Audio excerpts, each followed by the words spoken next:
ঘূর্ণিঝড় রিমালের তাণ্ডবে দেশের দক্ষিণ পশ্চিমাঞ্চলের ৭ জেলায় মারা গেছেন ১১ জন।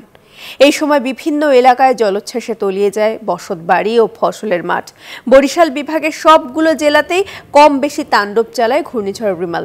নিম্নাঞ্চল সহ প্লাবিত হয়েছে শত শত গ্রাম, পানিবন্দী অনেক মানুষ। অস্বাভাবিক জোয়ারে বরগুনার আমতলীতে বন্যা নিয়ন্ত্রণ বাঁধ ভেঙে গেছে, ভেসে গেছে অনেক গ্রাম। ব্যাপক ক্ষয়ক্ষতির শিকার হয়েছে বাগেরহাটের মোরেলগঞ্জ। সাতক্ষীরার শ্যামনগরে বাড়ি থেকে আশ্রয় কেন্দ্রে যাওয়ার পথে এক বৃদ্ধ মারা যান। পটুয়াখালীর কলাপাড়ার কাওয়ারচর এলাকায় জোয়ারের পানিতে ডুবে মারা যান শরীফুল ইসলাম নামের একজন।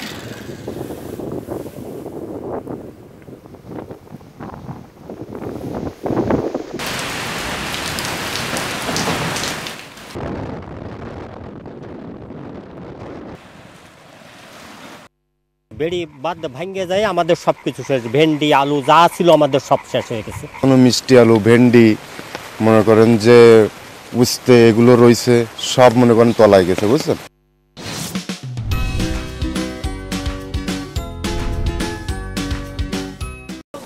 মুষলধারে বৃষ্টি হচ্ছে এখন খুলনাতে, এবং সেই সঙ্গে ঝড়ো হাওয়া বইছে। শুধুমাত্র যে নিম্নাঞ্চল প্লাবিত হয়েছে। আমি এখন আছি এই খুলনা শহরের প্রাণ কেন্দ্র বলে যে চত্বরে, কিন্তু বর্তমানে প্রায় কোনো কোনো জায়গায় অনেক পানি আছে, হাঁটু জমে গেছে। পাশাপাশি এইখানে জানিয়ে রাখি যে সেটা হলো যে খুলনার কয়রা, ডাকট, বটিয়াঘাটা, বিস্তীর্ণ এলাকা ইতিমধ্যে দেখে নিয়েছে, অর্থাৎ বেড়িবাঁধ ভেঙেছে বেশ কয়েক জায়গায়। স্থানীয়রা সেই বেড়িবাঁধগুলো মেরামতির চেষ্টা চালাচ্ছে। প্রশাসনের পক্ষ থেকে সহায়তা করা হচ্ছে, জনপ্রতিনিধিরা মাঠে কাজ করছে।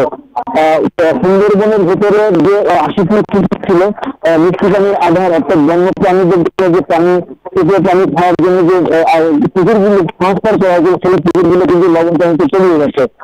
আমরা সকালে গিয়েছিলাম রিস্তা উপজেলার ১৮ নদীর পাড়ে যে জায়গাটি আছে, অর্থাৎ শ্রীরামপুর, সেখানে ১০০ ফুট বেড়িবাঁধ ভেঙে বিস্তীর্ণ এলাকা চলিয়ে গেছে, এবং সেখানকার যে গ্রীষ্মকালীন যে ফসল ছিল, সেখানকার যে সবজিগুলো সব নষ্ট হয়ে গেছে।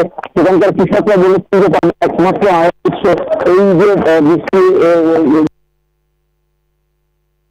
সেই সবজিগুলো কিন্তু তাদের ক্ষতিগ্রস্ত হয়েছে। এখন পর্যন্ত জেলা প্রশাসন থেকে ক্ষয়ক্ষতি নিয়ন্ত্রণ করা না হলে তবে বিস্তীর্ণ এলাকায় যে ঘরগুলো আছে, কিন্তু ঘরগুলোতে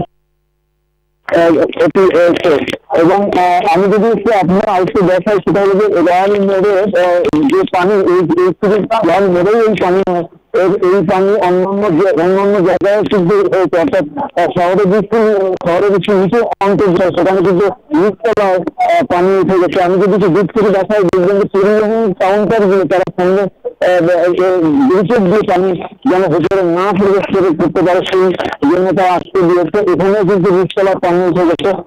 এটি শহরের উঁচু একটি জায়গা, সেই উঁচু জায়গায় যদি এই পানি হতে হবে, শহরের অন্যান্য যে নিচু জায়গাগুলো আছে সেখানে পানি এটি ধারণাই করা যেতে পারে। আমি অনেক জায়গায় খুব নিয়েছি, যেমন পিঠপাড়া, জোয়াকাল বাজার, এই যে অঞ্চলটা, এইটা নিচু অঞ্চল তুলনামূলকভাবে শহরে, সেখানে পানি উঠে গেছে, এবং সেই পানি সরানোর তারা বিভিন্ন জায়গায় আছে, দোতলাটাকে সাধারণ মানুষ। এই ছিল খুলনা থেকে আমার কাছে সর্বশেষ প্রিয়াঙ্কা।